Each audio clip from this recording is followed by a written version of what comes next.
ಧರಿಸಿದಂತ C T Ravi ಅವರು ನಮ್ಮ ಜೊತೆಗಿದ್ದಾರೆ. ಅವ್ರನ್ನೇ ಮಾತಾಡ್ಸೋಣ, ಏನ್ ಹೇಳ್ತಾರೆ ಮೂಡ ಹಗರಣದ ಬಗ್ಗೆ ಅಂತ ಕೇಳೋಣ.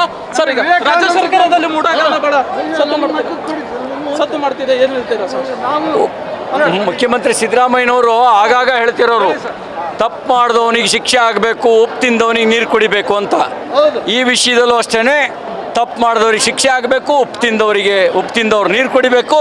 ನೀರು ಕುಡಿಸೋ ಕೆಲಸವನ್ನು ನಾವು ವಿಧಾನಸಭೆಯ ಅಧಿವೇಶನದಲ್ಲಿ ಮಾಡ್ತೇವೆ.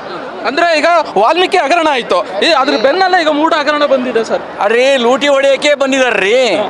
ಈಗ ನಕಲಿ ಖಾತೆ ತೆಗೆದು ಪರಿಶಿಷ್ಟ ಪಂಗಡದ ಅಭಿವೃದ್ಧಿಗೆ ಬಳಕೆ ಆಗಬೇಕಾದ ಅನುದಾನವನ್ನು ವರ್ಗಾಯಿಸ್ತಾರೆ ಅಂದರೆ ಇವರೇನು ಉದ್ಧಾರ ಮಾಡೋಕ್ಕೆ ಬಂದಿರೋದು, ಲೂಟಿ ಹೊಡೆಯೋಕೆ ಬಂದಿರೋದು.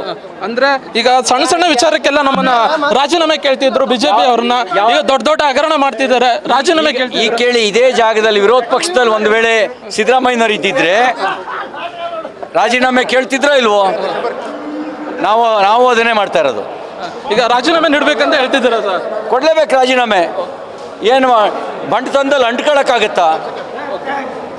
ಇದಾಗಿತ್ತು ಸಿ ಟಿ ರವಿ ಅವರ ಮಾತು. ಏನು ಸಣ್ಣ ಸಣ್ಣ ವಿಚಾರಕ್ಕೆ ರಾಜೀನಾಮೆ ಕೇಳುವಂತಹ ಸಿದ್ದರಾಮಯ್ಯನವರು ಈಗ ಅವರು ಸಹ ರಾಜೀನಾಮೆ ನೀಡಬೇಕೆಂಬುದು ಅವರ ಮಾತಾಗಿತ್ತು. ಕ್ಯಾಮ್ರಾ ಪರ್ಸನ್ ರಾಕೇಶ್ ಜೊತೆ ಅಂಡೇಶ್, ಒನ್ ಕನ್ನಡ ನ್ಯೂಸ್, ದಾವಣಗೆರೆ.